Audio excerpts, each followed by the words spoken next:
오늘은 우리 교회 첫 번째 임직예식이 있는 날이죠. 임직하시는 분들뿐만 아니라 우리 모두가 어떤 제자가 되어야 할지 더 깊이 생각하고 주님의 말씀을 듣는 시간이 되실 수 있길 바랍니다.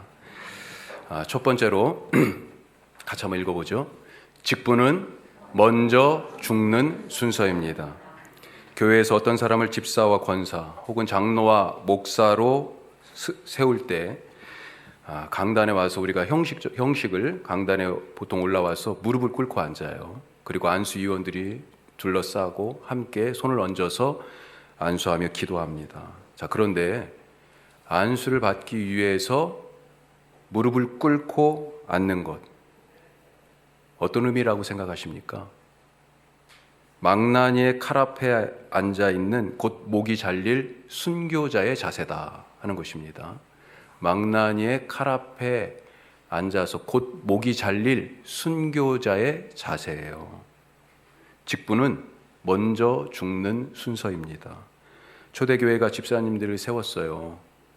7명의 집사님을 세운 일이 사도행전 6장에 나옵니다. 그런데 바로 뒤에 7장에서 무슨 일이 있어요? 그 집사님 중에 한 분인 스데반 집사님이 순교합니다. 돌에 맞아 죽었어요. 우리 장난으로 딱밤 맞기 이런 거 하잖아요. 이거 한 방만 제대로 딱 맞아도 어때요? 눈물이 핑 돌고요. 갑자기 그냥 화가 확 나고요. 그런데요, 돌에 맞았어요. 돌무더기가 됐습니다. 직분을 명예로 생각하니까 직분이 교회 생활의 비전이 되고 꿈이 됩니다. 이왕에 교회 다니는 거, 꼭 한번 장로 그래도 돼봐야지. 내 나이 또래 사람들은 벌써 집사, 권사 다 됐는데 여기서 집사는 우리가 사실은 정확하게는 그냥 집사예요. 안수 집사라고 이름을 자꾸 붙여가지고 그렇게 차이를 두는 것처럼 말하는데요. 그냥 집사예요. 사실은 집사, 권사 내 친구들은 다 됐는데 나도 집사, 권사가 되고 싶다. 이런 것이 꿈이 되어버리면 어떻게 됩니까? 안 되면 실망하죠. 교회 다니는 의미가 없어져요. 꿈을 못 이루니까. 그런 꿈 꾸지 마시기 바랍니다. 절대로 꾸지 않아야 될 꿈이에요. 꿈을 꾸려면 나중에 정말로 기억하면서 그때 우리가 하나님 나라를 위하여 그렇게 뜨겁게 기도했지, 그렇게 절대적으로 순종했지, 그렇게 물불을 가리지 않고 어디든지 언제든지 보내시는 대로 가겠습니다 헌신했었지, 그와 같은 기억을 남길 수 있는 그런 꿈을 꾸실 수 있기를 간절히 바랍니다. 직분은 명예가 아니라 죽는 순서예요. 예상하시지만 앞으로 교회가, 한국 교회 특별히 점점 더 어려워질 것입니다. 지금도 그런 분위기가 점점 팽배하죠. 종교와 신앙이 미신 취급당하고, 지금 이 시대에도 아직도 교회를 다니고 신앙을 갖고 있냐, 이런 소리로 대놓고 얘기는 안 하지만 그런 눈빛으로 교회 가는 우리를 쳐다보고 있어요.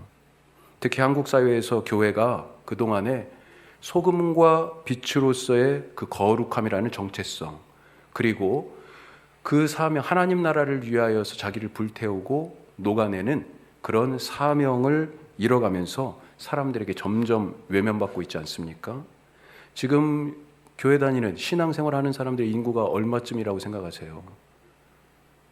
사실 통계로 보고하고, 저도 노회에 계속 봄마다 가을마다 이렇게 보고를 하지만, 그리고 총회에는 1년에 한 번 교세 통계를 보고하게 돼 있어요.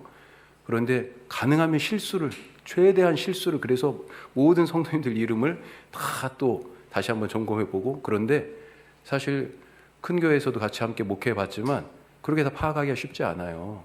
그래서 적당히 써서 내는 거죠. 허수가 있습니다. 제가 볼 때는 지금 500만도 안 될 것 같아요. 그리스도인의 인구가 5천만 중에 10분의 1이죠. 지금은 교회도 많고, 아직까지는 얘기하다 보면 예수 믿는다고 그래요. 교회 다닌다고 그러죠.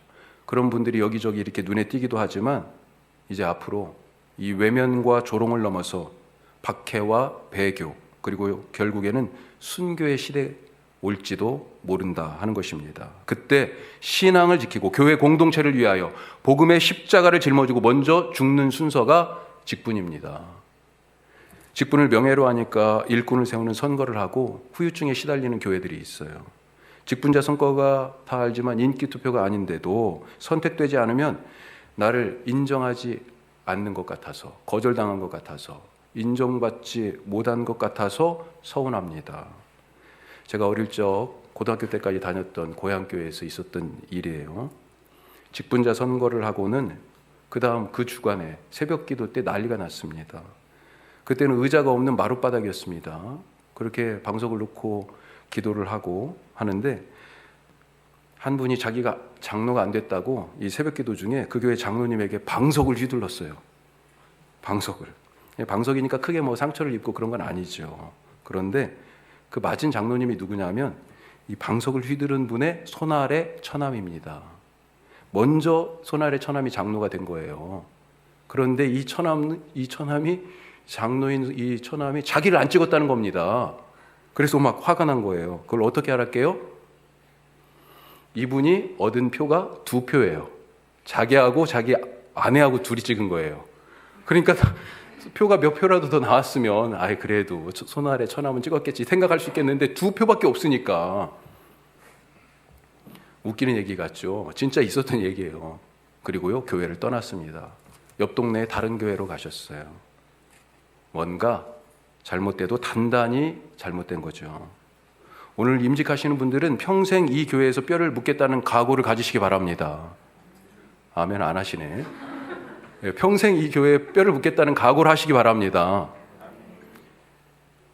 좀 정확하게 얘기하면요, 우리 장로, 집사, 권사라는 이 직분은요 그 교회에 속한 것입니다. 목사는요 소속이 기본적으로 노회에 있어요.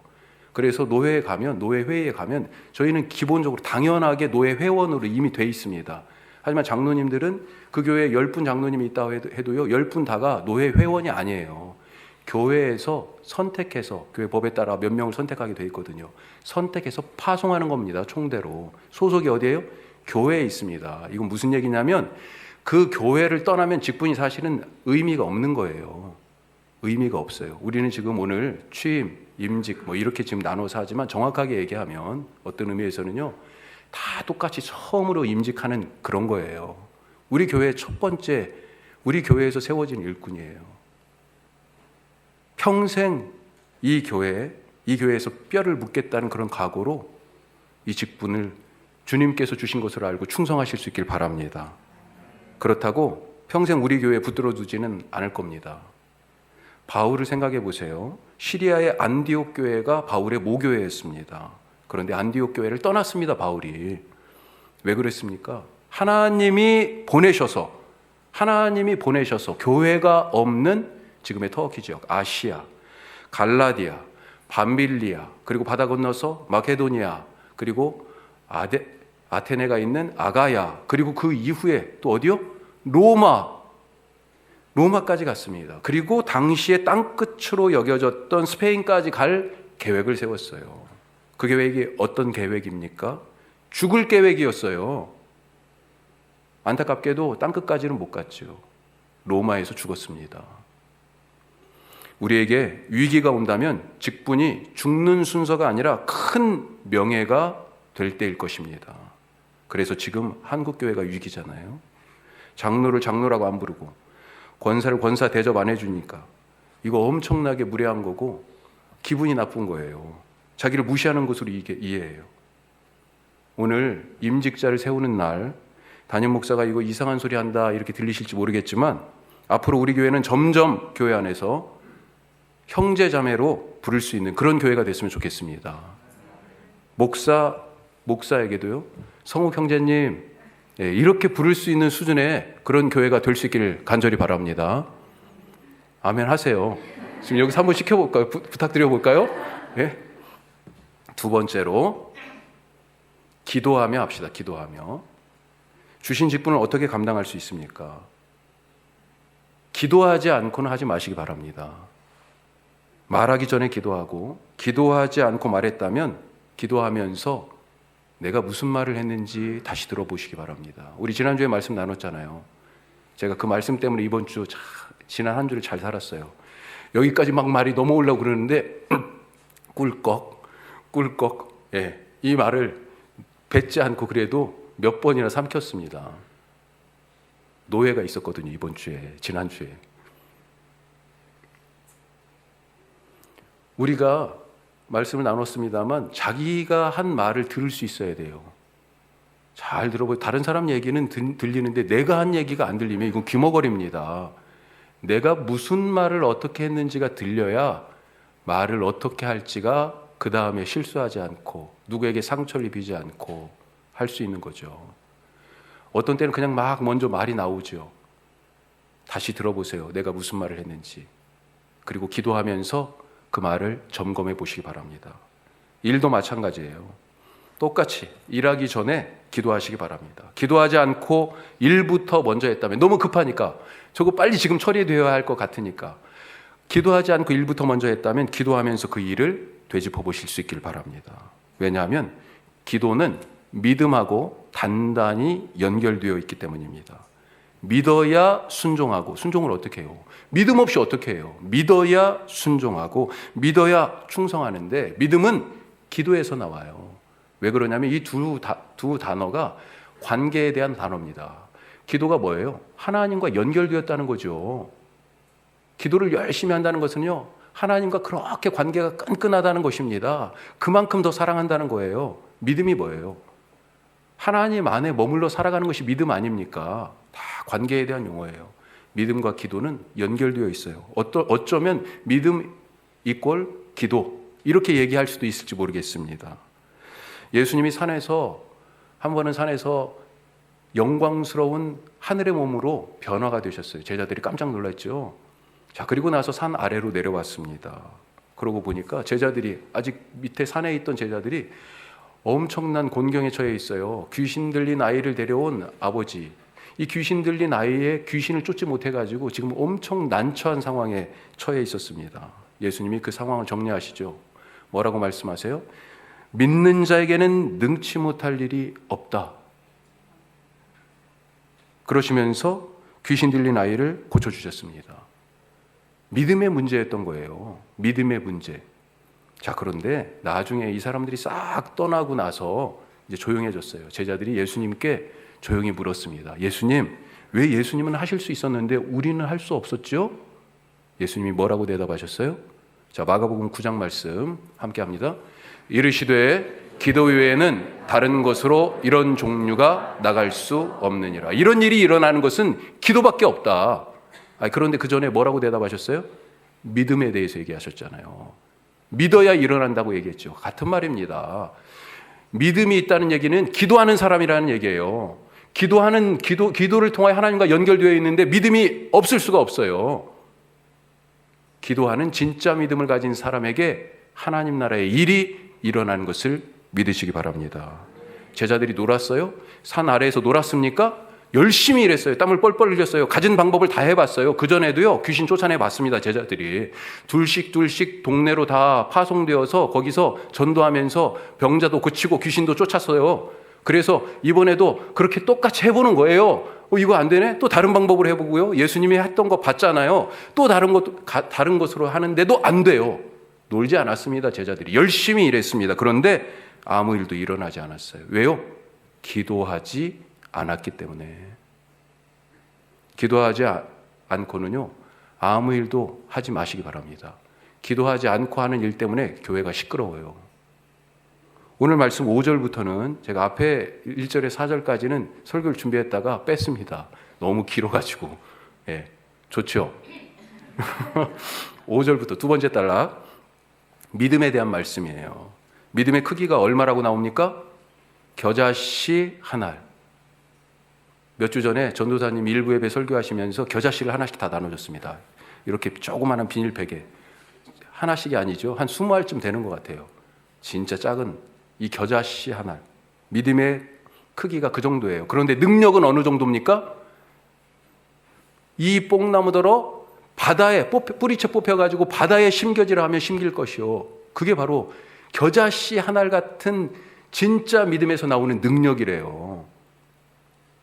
이 뽕나무라고 지금 얘기하니까 이게 영어로는 시커머라는 그런 나무더라고요. 그래서 아메리칸 시커머가 뭐냐 보니까 우리 쉽게 얘기하면 플라타나스 같은 거예요. 엄청 크죠. 삭개오가 이 뽕나무에 올라갔습니다. 지금 우리 성경은 뽕나무라고 번역 안 됐고 돌 무화과나무라고 번역했어요. 조금 더 정확하게 좀 번역한 건데 그것도 정확하지는 않아 사실은. 사람이 올라갈 만큼 그렇게 큰 나무예요. 그런데 이것이요 뿌리째 뽑혀요. 어디에 심겨집니까? 아니 땅이 아니고 어디예요? 바다에 심겨지라 하면 상상할 수 있는 일입니까? 우리의 생각 밖의 일이 기도하는 믿음의 사람을 통하여 일어난다 하는 것입니다. 기도하는 진짜 믿음으로 직분을 감당하실 수 있길 바랍니다. 세 번째로 자기 할 일을 하십시오. 자기 할 일이요. 7절부터 마지막 세 번째 단락이 나오는데 종이 등장합니다. 한 종이 주인의 명령을 따라 밭을 갈고 바깥에서 양을 치면서 종일 일을 하다가 아마 저녁에 집에 지금 돌아온 거예요. 그런데 여기 와서도 쉬지를 못하고 또 주인의 식사를 준비하고 챙기고 식사하는 동안 옆에 이렇게 딱 지금 서 있는 겁니다. 레디, 항상 준비 상태예요. 뭐 그러면 빨리 가서 또 서빙 해줘야 돼요. 자, 그렇게 다 끝내고 주인이 먹고 마시고 다 하고 나서 그리고 나서 종이 먹고 마시고 쉬는 거예요. 자, 이 이야기를 잘못 읽으면 인정머리 없는 주인이 종의 인권을 무시하고 노동을 착취하는 거다 이렇게 생각하기 쉽습니다. 하지만 이 비유의 진짜 목적은 지금 어디에 있어요? 10절에 나와 있습니다.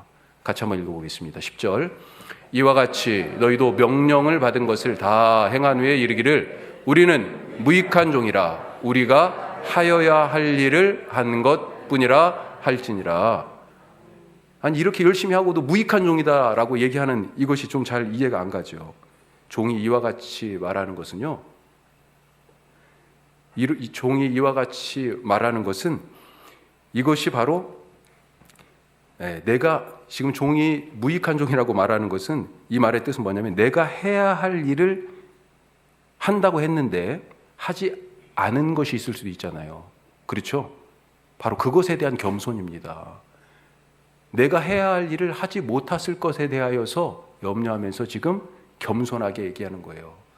내가 충성한다고, 내가 헌신한다고 했음에도 불구하고 주님, 혹 내가 해야 할 일을 알지 못해서 감당하지 못한 것이 있을 수 있는데 그런 점에서 나는 무익한 종입니다. 너무 겸손하게 말하고 있는 거죠. 왜 종이 이와 같은 일들을 했습니까? 이것이 자기가 해야 될 종으로서의 일이기 때문입니다. 다른 일이 아니라 내게 맡겨주신 일을 하실 수 있기를 간절히 바랍니다. 그러면서요, 이 일을 할 때 다른 사람의 칭찬과 인정을 기대하지 마십시오. 다른 사람의 칭찬과 인정을 기대하지 마세요. 목사의 칭찬과 인정 바라지 마십시오. 원주 함께하는 교회 담임 목사는 칭찬과 인정에 인색한 사람이에요. 인색해요. 왜 목사님이 칭찬을 안 하지? 왜 나를 인정 안 하시는 것 같지? 기대하지 마세요. 누가 칭찬하면 하고 칭찬하지 않으면 안 하실 겁니까? 내가 이렇게 열심히 했는데도 안 보는 데서 하니까 사람들이 알지 못해 인정해 주지 않는 것 같아. 그래서 힘이 빠집니까? 하나님이 보고 계시는 것을 믿으시기 바랍니다. 기도를 어디에서 하라고 그랬어요? 은밀한 중에, 골방에서. 대놓고 사람들 앞에서 하지 말라고. 사람들에게 보이려고. 하나님이 보시는 것, 은밀한 중에 계신 하나님께서 은밀한 중에 하시는 그 기도, 그 일을 다 보시는 줄 믿으십시오. 사람들의 칭찬과 인정을 바라면서 하는 것은요, 미성숙한 믿음이에요. 애들은 칭찬 안 해주고 인정 안 해주면 어떻게 합니까? 실망하죠. 그런데 다 큰 사람에게 아유 그거 했다고, 당연히 해야 될 일을 했다고, 칭찬 안 해줬다고 실망해요? 안 그래요. 아직도 어리기 때문에 칭찬과 인정이 때때로는 필요한 겁니다. 부모가 아이들이 인정해줘서 아이들을 밤낮으로 그렇게 케어하고 돌보고 먹이고 입히고 그러기 위해서 일하고 그러는 것입니까? 부모로서의 자기 일이고 자식들을 사랑하니까 누구의 인정과 칭찬이 없어도 내 일이지. 내가 우리 자식들을 이렇게 사랑하니까 하면서 하시는 거잖아요. 자기 일을 알고 자기 일을 하실 수 있기를 바랍니다. 내 직분을 알고 맡겨주신 일을 기쁨으로 감당하시는 모든 분들 되시기를 축복합니다. 아직 안 끝났어요. 한 가지 더, 네 번째. 같이 합니다. 교회 밖에서 일하십시오. 교회 밖에서 하시기 바랍니다. 우리 교회를 포함해서 한국 교회가 풀어야 할 가장 큰 숙제 중에 하나는 복음이, 이 하나님 나라의 생명의 복음이 교회 울타리 안에만 있다는 것입니다. 이 교회 안에 갇혀 있어요. 교회의 일꾼은 세상의 일꾼입니다. 얼마 전에 우리 교회 한 형제님 한 분이 우리가 살고 있는 이 도시에 도시계획위원회에 자원해서 들어가셨다는 말을 들었습니다. 제가 잘하셨다고 그랬어요. 정말 잘했죠. 이 도시의 미래와 또 새로운 변화에 대한 실질적인 일을 그리스도인이 참여해서 하나님의 말씀의 관점을 가지고 거기에 참여하고 함께하는 것입니다. 교회는 세상을 위해서 존재합니다. 하나님이 우리를 구원하시고 우리에게 직분을 주신 이유는 세상으로 보내시기 위함이에요. 세상이 우리가 일할 곳인 줄을 믿으시기 바랍니다. 당연히 교회 안에서도 잘해야 하지만 교회 안에서만 일하니까 문제가 되는 거예요. 가능하면 교회 안에서 일하기보다는요, 바깥에 가서 일할 생각을 하시기 바랍니다. 교회 안에서 무슨 부장이니, 저 사람은 뭘 맡았느냐 하면서 아유, 목사님 누구를 더 좋아하시나 봐. 만약에 이런 말씀들이 우리 가운데 서로 나오면 우리 공동체는 거기서 끝이에요. 왜 우리를 제자로 부르셨고 사도로 세우셨습니까? 초대교회 때 왜 직분을 주신 거예요? 세상으로 보내기 위함이다. 교회에서만 집사 권사가 아니라 주중에 내가 있는 일터, 가정, 그리고 만나는 사람들 속에서 집사 권사로서의 정체성을 가지고 예수 그리스도의 제자로 복음에 합당한 삶으로 살아가시기를 주님의 이름으로 축복합니다.